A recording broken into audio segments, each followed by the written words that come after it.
Good morning, my name's Chris. I'm one of the leaders here at Cornerstone, and if you're new, then it is such a joy to be able to welcome you here this morning. As Josh said, we're continuing our journey, we're continuing our walk through the book of Exodus. And if you've been with us through this series, you will have received a journal.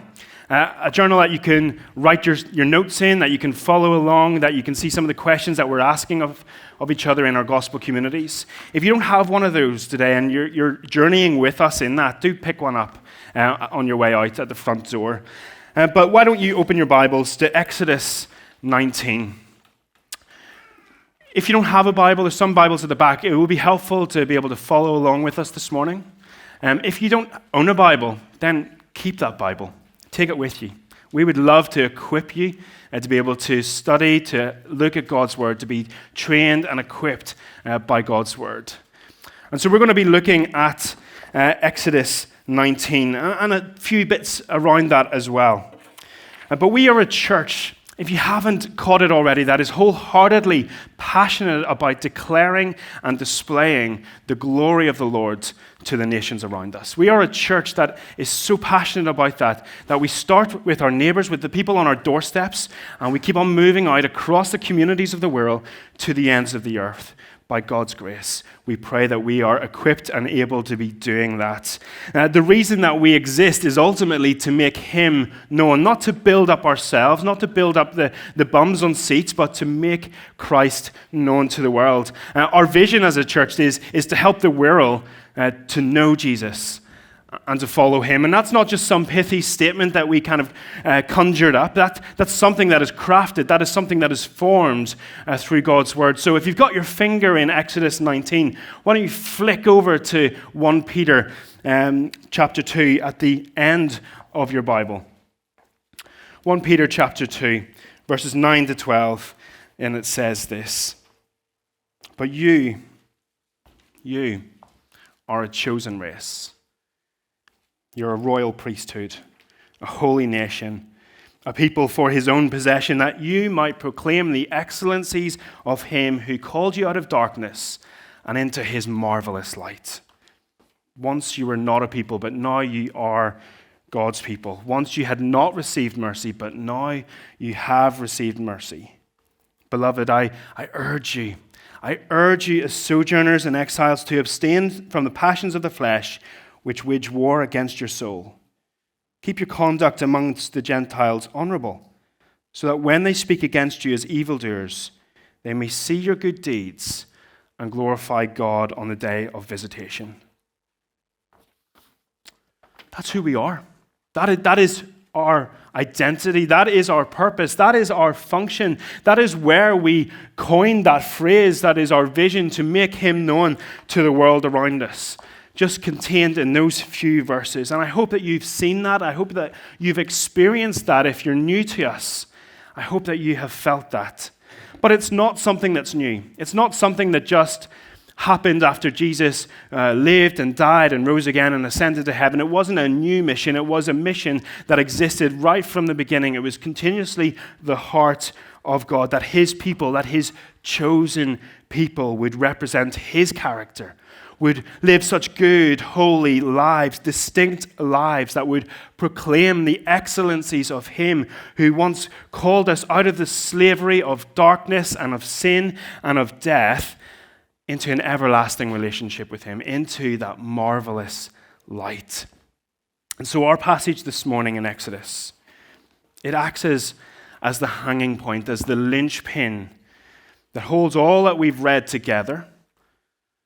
And it holds all that we are going to read in these next few weeks and months together as well. So turn again to Exodus 19, verses 1 to 6, where we'll read.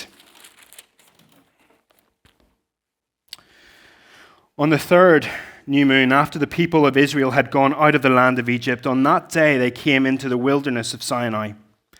And they set out from Rephidim and came to the wilderness of Sinai, and they encamped in the wilderness. And there Israel encamped before the mountain while Moses went up to God. And the Lord called out to him of the mountain, saying, Thus you shall say to the house of Jacob, and tell the people of Israel, you yourselves have seen what I did to the Egyptians, and how I bore you on eagle's wings and brought you to myself. Now therefore, if you will indeed obey my voice and keep my covenant, you shall be my treasured possession amongst all people. For all the earth is mine, and you shall be to me a kingdom of priests and a holy nation. These are the words that you shall speak to the people of Israel. You see, God's heart hasn't changed. It's the same language, isn't it? It's exactly the same language. A treasured possession, a kingdom of priests, a holy nation. Chosen, treasured, a kingdom, a holy nation. That's who God's people are to be. That is who God is forming his people to be. That is our purpose. That is our identity. And that is our function, reiterated time and time again throughout God's word. And so today we're just simply going to dig into that. What does it look like for us to be God's people? But let's just take a short step back for a moment. Because there's a whole chapter that we haven't yet read, chapter 18. And in chapter 18, and particularly looking at verses 13 to 27, God brings Jethro back onto the scene. It's Moses' father-in-law. And this passage, if you've read it before and if you've known it, is often used as a business management model. It's often used as a little bit of wisdom for delegation. If you're struggling, pass on to others who can help you out, lift that burden. And needless to say, our Western justice system is formed based on this principle.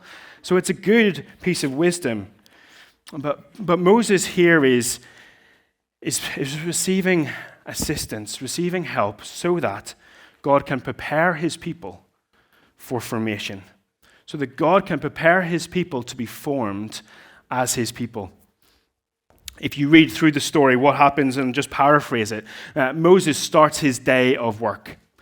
He's sitting there, he's presiding over the people, he's making judgments on any of the disputes that come his way, and he's inquiring of God to understand what God would have him do. And what we see is Jethro kind of sitting, Moses' father-in-law sitting, watching Moses.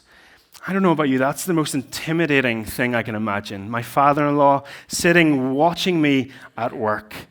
And then Jethro comes over to Moses, God's representative of his people. This is God's person that he has put to lead his people. And Jethro, his father-in-law, comes over, takes Moses aside after a hard day's work. Not the best time to take me aside. After a hard day's work, he comes alongside him and he says this in verse 14. What is it that you're doing for the people? Why do you sit alone and all the people kind of stand around you from morning until evening? And you know if you get this question, it's loaded. You know that he's got an answer in his mind already and you're going to receive it. But Moses almost seems to justify, almost seems to kind of explain what he's doing and why he's doing it. And then Jethro says, what you're doing is not good. You're like, oh, man, I've tried so hard. He says, you and the people with you will certainly wear yourselves out, for the thing is too hard for you. You're not able to do it alone. But this isn't a demonstration of a father-in-law trying to undermine his son-in-law.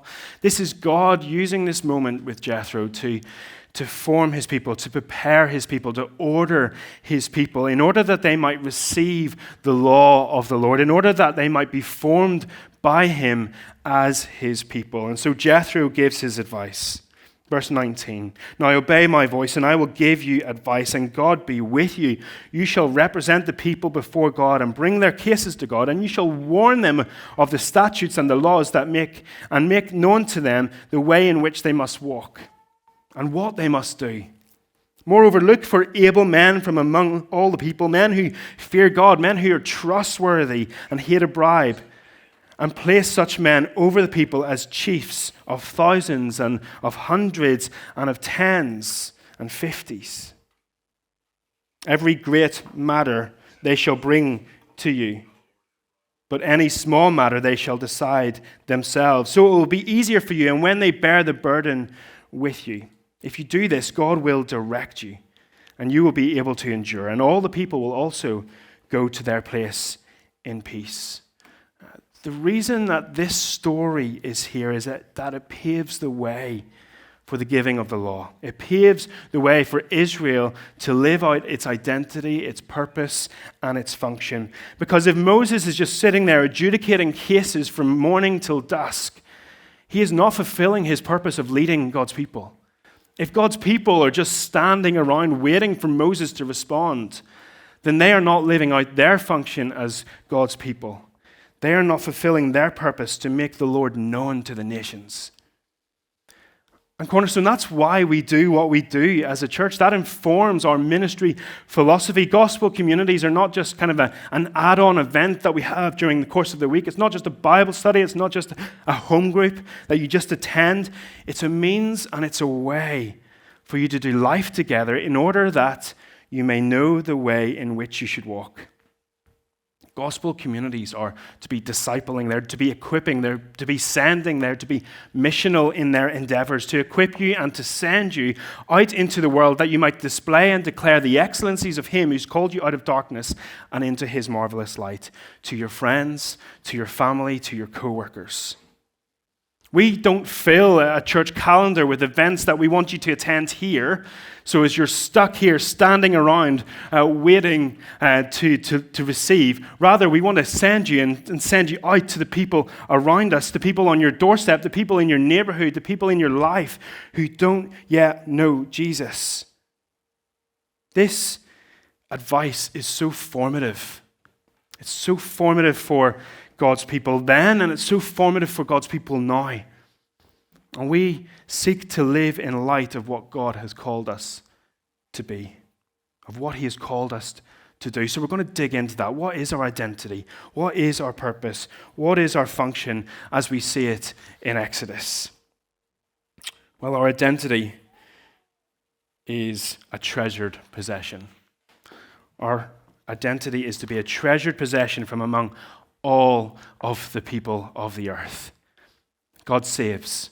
God redeems. God purchases us, His people first. Those who are redeemed are His treasured possession. They are His chosen, beloved children. Salvation, it precedes formation. Salvation precedes the law that was given. All that we believe in Scripture is encapsulated within these few short chapters that we're going to be reading over this next season. What did Israel do to get them out of slavery? Well, they did nothing, not one thing. They did nothing. It was grace upon grace. It was grace alone, just as we sung this morning. Salvation precedes formation. Salvation precedes the law that is to be given in these coming weeks, as we will read. You will never understand the law aspect of what the Bible talks about until you understand the gospel of grace, until you understand the good news of Jesus Christ. And when you do, it becomes beautiful. You have a response like David in Psalm 19. The law of the Lord is perfect, reviving the soul. The testimony of the Lord is sure, making wise the simple. The precepts of the Lord are right, rejoicing the heart. Who thinks that about the law? The commandment of the law of the Lord is pure, enlightening the eyes. The fear of the Lord is clean, enduring forever. The rules of the Lord are true and righteous altogether. They are more to be desired than gold, even much fine gold, sweeter than honey and the drippings of the honeycomb. Moreover, by them their servant is warned. In keeping them, there is great reward. The law is like the drippings of honey, sweet honey on our lips. I love honey. I love sweet things. The law is to be like that to me. The law becomes the path of life. It's the ethic by which we are distinct and set apart from the world around us. So that, again, 1 Peter 2, when they, the world, speak against you as evildoers, they may see your good deeds and glorify God on the day of visitation. So what does it look like? What does it look like to live out that identity? Well, if you will indeed obey my voice and keep my covenant, you shall be my treasured possession. Turn back to chapter 17. verses 8 to 14. It's a passage that we didn't read last week because we spoke of it in a recent sermon in January.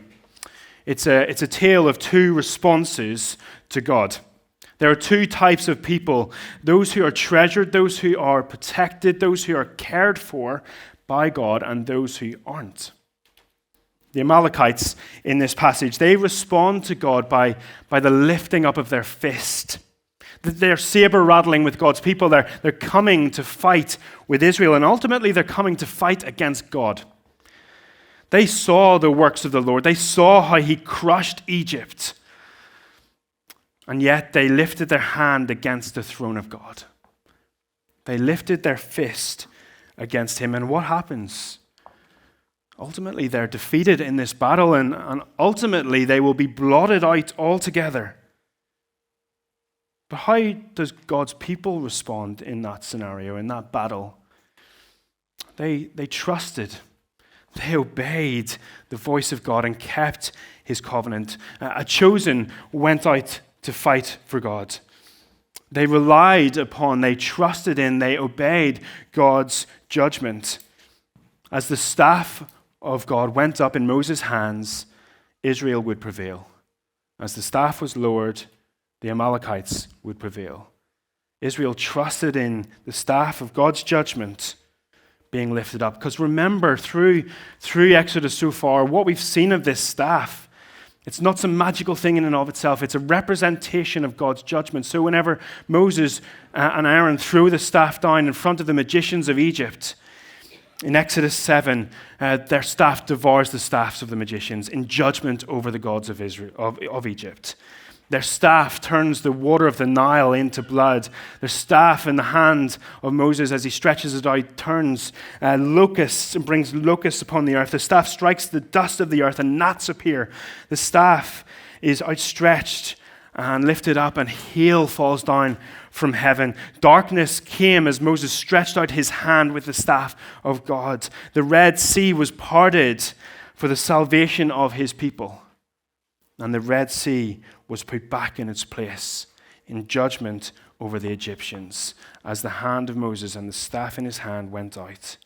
And then just last week we saw, as the people are grumbling and complaining for lack of water, they are in the wilderness, they're struggling, they're not trusting. And we see the staff of God's judgment strike the rock. And God teaches his people that he would be struck, that he would receive the judgment for the salvation of his people. God has a treasured people, a people that he has redeemed, the people that he has saved. They are his, and so he will protect them. It was the Amalekites that lift their fist against God first. It was the Amalekites who initiated the conflict. They came and they fought with Israel. And it was only then that God responds with his own uplifted hand, the hand of Moses holding that staff up in the air as a sign of judgment upon them. And God's hand does not come down until that judgment is complete. And in fact, we see God's hand remain upon the Amalekites all the way through the Old Testament until about Esther, where we see the remaining Amalekites wiped out of existence. But whenever we read that verse 5 of verse 19, whenever we look at that ourselves, I think we emphasize the if, don't we? If you will indeed obey my voice and keep my covenant, you shall be my treasured possession. We always add a few extra words. If you do it, then at that stage, only if you do it, you will be my treasured possession. Because we hear that verse 5 and we go, oh, I haven't done that. I haven't obeyed his voice. I haven't kept his commands in his covenant. Surely God knows that. We begin to crumble maybe within ourselves, knowing that I'm a fraud. Surely he knows that I've sinned against him. Surely I'm not seen as his treasured possession. Then enter Jesus. Enter Jesus and his perfect life. Enter Jesus and his atoning sacrifice, for he is the treasured one. He is the beloved one. He is the true high priest. He is the holy one of holy ones. And that means that all, and I repeat and I emphasize all all of our sin and all of our rejection and all of our fist thrown up to God and all of our rebellion against him has been dealt with. And it's because this story leads to another story. It leads to another hill and another man. A man with his hands outstretched. A man who takes on God's judgment. God's people, again, are saved through the judgment of God. Their enemies are defeated, but there's an important difference between the two stories. In one, Moses is dispensing judgment as he lifts up the staff of God. But in the other, Jesus' outstretched arms receive the judgment of God. Just as Moses struck the rock last week, and how that taught us that God saves his people by being struck himself, so too do we see God stepping in to take the judgment of our rejection of him. And so, friends, that means that all of your doing, all of your striving, all of your seeking to be good enough has achieved absolutely nothing. Absolutely nothing. It is only by Christ's doing that has achieved everything. It is by grace and grace alone. God is dead serious about the law. Those he redeems, they come under the law, they trust the law, they obey his voice, even whenever it's hard. They live in light of the grace of God and the salvation that has already been won, and therefore they can stand and obey his voice. Last month, we had the life mission going on across the Wirral. And there was events where there was interviews of people from the Wirral played on video, and we could hear their responses to some of the questions. And many of those interviewed on those videos, they said that they attended church. But they also said, or they implied, that they didn't know and they didn't follow Jesus. They went to church for companionship. They went to church for the choir.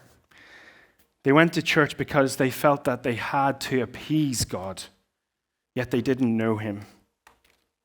So I'm more concerned about my faithfulness to his voice, my faithfulness to his covenant, than I am to bums on seats. It doesn't matter that there's a space of seats here. I am not concerned about that. I'm concerned that we are faithful to who God is. And so if you have no desire, if you have no intention to come under the word of the Lord, to follow God as you follow relationship with Jesus Christ, then if that is you, if that is something that you have no desire in, then you have only revealed to yourself that you do not yet know Jesus, that you are not yet a Christian. Coming to church this morning, coming here, doing Christian things, living a good, kind, generous life is not what being a follower of Jesus is all about. It's living in light of our identity as those that he has saved by his grace alone. It's submitting to his rule and his reign in all of life. It's foregoing self. It's hating sin. And it's following Christ in all things. And maybe you hear that and you hear that big if. Let me just tell you, you don't have to be nailing it. It's not about perfection. None of us is perfect, not even one. Not a single one of us. But Jesus fulfilled the law completely. God's not concerned about how fast we are becoming like him. He is concerned about our ongoing sanctification. He's concerned about our heart changing. His Spirit is at work in the lives of those who follow Jesus. And so when God looks upon those who follow Jesus, who submit to his rule and reign, no matter how you're bumbling along in your faith, he sees Christ's perfection. And he is pleased with you. You are his treasured possession. He loves you. You are his beloved.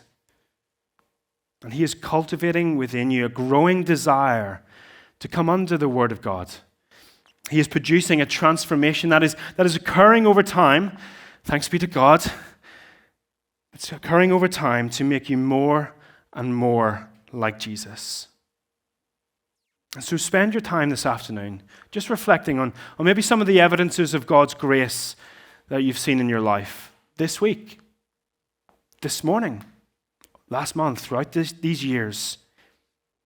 Are you hating sin more and more? Are you desiring to follow the Lord and to obey his voice? Because those are the traits of a Christian identity. You are a treasured possession. You are beloved. Sit in that. Rest in that. You were saved by grace first, so that you can sit in light of that identity. And now we can work in light of that salvation also.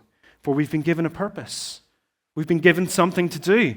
The Israelites, they've spent 400 years, and their purpose has been as slaves. Slaves of the Egyptian taskmasters, slaves of Pharaoh. Their purpose has been simply to fulfill all the commands that they had told them to do, to serve their slave masters. But now God gives them a purpose, to live a life that is pleasing to him. And it is life that is not of slavery, it's not of demeaning nature, it's not a taskmaster. His yoke is easy, his burden is light. And he calls them a kingdom of priests. That is what their purpose is, to be a kingdom of priests. Now, a priest is to represent the Lord. A priest is to display the glory of God to the people.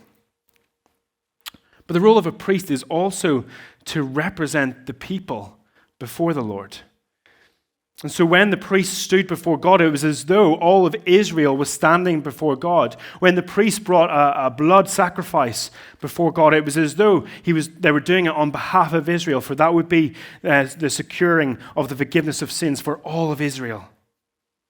And this presence of an activity of the priests, this idea of being able to come into the presence of God, it's a foretelling, it's a teaser, it's a trailer to the fact that there's a possibility of a redeemed relationship between God and man. Right from the beginning of chapter 3 of Genesis, the beginning of the Bible, we see a separation of God and man. We see here the possibility, the foretelling of a redeemed relationship. At the very start of chapter 18, Jethro enters this scene, Moses' father-in-law. And he brings with him Zipporah and Moses' 2 sons. They seem to have been sent away during the plagues, and now they have returned. And Moses' father-in-law, he's a priest of Midian. He's a priest of a foreign god, a little g god. He's not of the household of faith. He comes and he begins to hear all that God has done for Moses and for Israel. And I love this passage because it seems somewhat random. It seems to be just inserted here, and there's been a battle, and then there's the law coming, and all of a sudden Jethro comes onto the scene. And often God makes it so that these passages come right in the middle of something, so that it grows within us a curiosity, so that it grows within us a desire to, like, why is this here?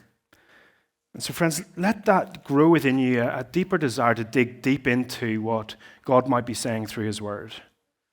As I said, Jethro's come with Moses' family. It's a family reunion of sorts. There's kind of a discussion between Jethro and Moses of their welfare. They're exchanging pleasantries. They've been apart for a couple of months, and they're exchanging pleasantries. How you doing, Moses? Oh, I'm all right. I've been following God. I've been leading his people. How are you doing? My father-in-law? How are the girl? How's my wife? How's the rest of your girls? There's all these exchange of pleasantries going on, and then they enter into the tent, and they have a serious conversation, for Moses starts talking about all that the Lord has done for Israel. All that the Lord has done for him, as how he has delivered them from the hardship and oppression of Egypt. And Jethro responds. Jethro rejoiced for all of the good that the Lord had done to Israel. And here is the climactic part of the story so far. When God's people live in light of their identity, when they live in light of their purpose, representing God, displaying and declaring God to the nations, of being ministers of grace, what we see is someone from outside of the people of God coming to know him and then respond to him rightly. Look at Exodus 18, 10 to 12. We get to see Jethro's response. Jethro said, "Blessed be the Lord, who has delivered you out of the hand of the Egyptians, out of the hand of Pharaoh, and has delivered the people from under the hand of the Egyptians. Now I know that the Lord, that Yahweh, is greater than all gods, because in this affair they dealt arrogantly with the people." And Jethro, Moses' father-in-law, brought a burnt offering and sacrifices to God. And Aaron came with all of the elders of Israel to eat bread with Moses' father-in-law before God. This is such a beautiful picture of salvation.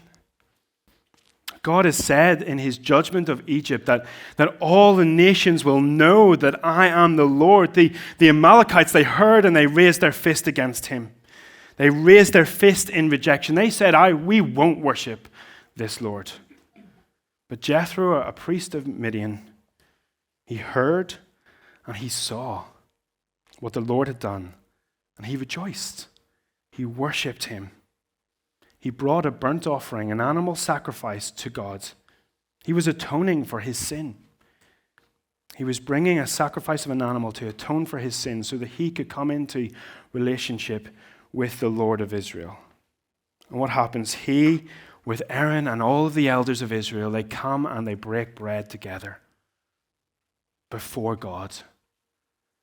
This is the nations, Jew and Gentile, those who are not of the Israel state. They come together by a sacrifice. They come together by the blood of another to eat a meal in the presence of God. This is the climax of the Exodus, a climax of the astonishing drama to date. And it's a meal. It's a meal in the presence of God to which the nations are invited in. And it's a climax because it endures. It endures. The dramas, the plagues, the miracles, they come and go. They last in memory. They get written down so that we might remember. But the meal continues. The presence of God endures. God is still doing this today. People from all walks of life are represented, even in this room. But if you look out to the rest of the world, people from all walks of life, they come to know the Lord and they break bread together. We are born with a bent to raise our fists toward God. We say, I don't need you. I don't want you. I don't need you in my life. I can deal with everything myself. Enter Jesus.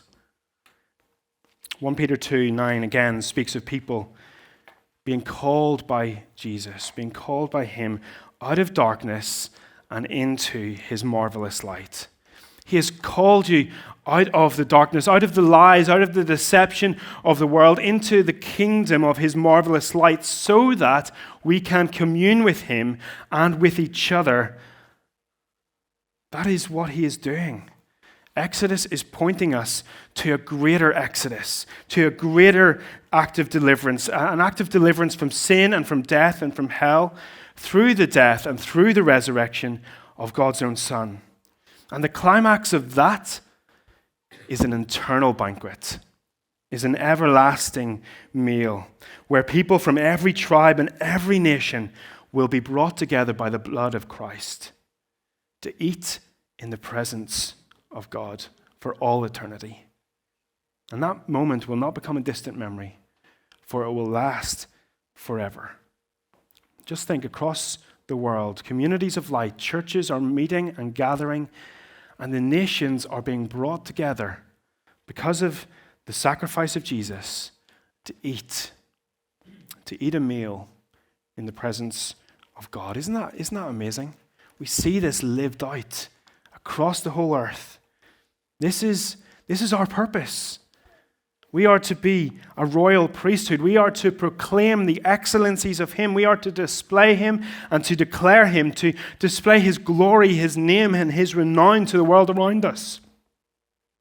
We are ministers of the gospel of grace to each other, but also to the world. And so, Cornerstone, do you live in light of that purpose?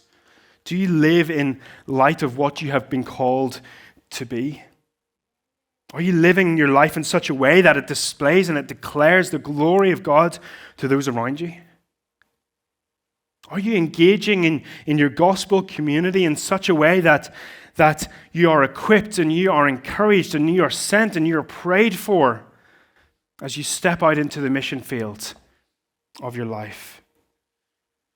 Stand firm in your identity, treasured, chosen, secure, loved, and step into your purpose and your calling. We are to be a holy nation. And holy simply means distinct. It means fully devoted to God. And as a nation, Israel was seen and was meant to be distinctive from the surrounding nations, distinctive in such a way that they would be set apart to make God known to the nations. They are to be holy as God is holy. They are God's people. And today, just as then, they are to reflect God's distinctive character in their distinctive lives so that the character of God is displayed to all those around them. The Bible says that we are citizens of a holy nation. We are distinct. We are sanctified. We are being sanctified. And friends, people will respond to God and to his people differently. People will see that distinctiveness and respond differently. Some will throw up their fist like Amalek and his people. They will reject God. They may even reject you. Jesus himself, speaking to his disciples in Luke chapter 10, he says, "The one who hears you, hears me. And the one who rejects you rejects me. And the one who rejects me rejects him who sent me." And so we shouldn't be surprised when those around us hear and see us display the glory of God and they reject. The Bible talks of that. It gives us that expectation. But it also gives us this expectation. Others, as they hear what God has done, as they see how the gospel of grace is lived out in your life, they will bow down. They will worship. They will rejoice just like Jethro. They will believe and they will come to know the Lord for themselves. And so we are to be a holy nation. That is our function. A holy nation, displaying and declaring the excellencies of him who brought us out of darkness and into his glorious, marvelous light. Live in light of our identity. We are a people secured and saved by grace alone, a treasured possession, God's people who have received mercy, and so we declare it to those around us. Think, God rescued Israel so that the nations might know that he is the Lord. He rescued them so that they might continue to show the nations that he is the Lord, that he might display through them his glory. They are a nobody, they are a nothing, and yet God worked through them to display his magnificence. Why did God rescue you? Why did God rescue you? Why are you here this morning at Cornerstone? Why has he brought you to the Wirral to live out your life distinctive in the way that you do? Why did he do that? It was simply so that the nations might know that he is the Lord. It was so that your family might know that he is the Lord. It was so that your neighbor and the people on the doorsteps in your community might know that he is the Lord. And that is why we do gospel communities the way that we do. That is why we do gospel communities where you live in the area in which you do your gospel community, so that you can be a light, so that you can be displaying and declaring to the people around you, to the doorsteps, to the communities, to the school gates, all the people that are in those places.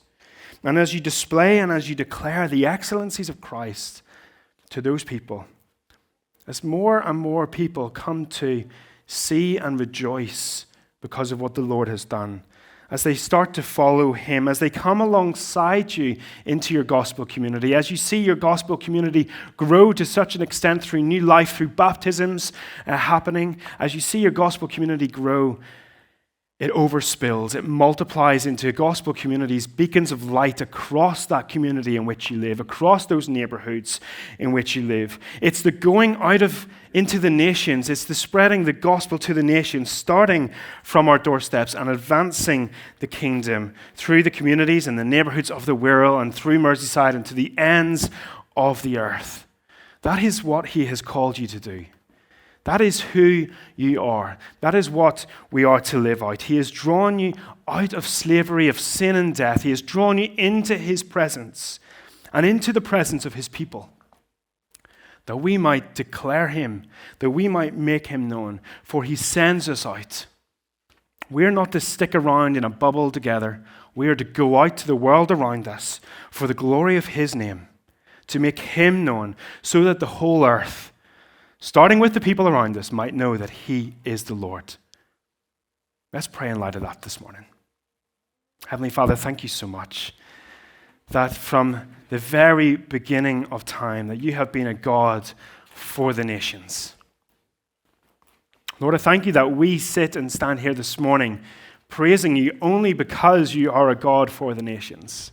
We thank you that your word has gone out and that we have been able to hear and see that the Lord is good, that the Lord is a Lord of salvation, that the Lord is gracious and merciful and loving. And I thank you, Lord, that we can rest in light that we are your treasured possession, that we have been your chosen people, a people set apart to be a royal priesthood, to be a holy nation, declaring the excellencies of you, Lord Jesus, who called us out of darkness and called us into your marvelous light.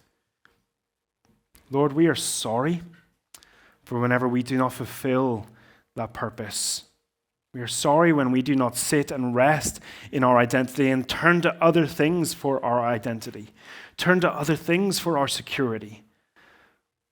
Lord, would you, by your Spirit, continue to transform us so that we might see that the law of the Lord is good for reviving the soul. Help us to live in light of the communities that you have brought us into. Help us to live in our gospel communities, equipping one another, gospeling one another, reminding one another of our true identity as a treasured possession, so that we might be a royal priesthood that declares and displays the excellencies of him to each other and to the world, so that we might be a holy nation, distinct, set apart, different, a citizen of heaven, displaying as an ambassador for Christ all of who he is, of what he is like. And Lord God, I pray that you would help us as we live that out to live boldly, courageously.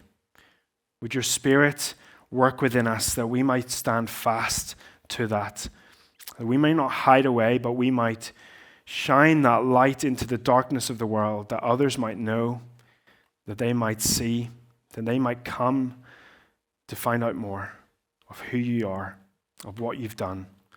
And Lord, we pray that your Spirit calls them to yourself. We pray for baptisms to happen, Lord. We pray for more and more people in our lives, in our communities, and across the Wirral, across Merseyside, across the UK, across the world, to come to know you, to be baptized, and to start being ambassadors for Christ in the places that you have placed them in. Lord, this is a big task, and we thank you that it is by your grace, it is by your work, it's by your mighty hand that we can do it. We get to be part of it purely because we are the instrument that you have chosen to use. And so, Lord, we pray for the global church to live in light of this, to stand fast in the identity that you have called us to stand and step out into the purpose and into the function that you've called us to. Help us, Lord. And Lord, I pray that we will worship just like Jethro has. I pray that we will worship as we see all that you've done. We will rejoice in your name forevermore. Amen.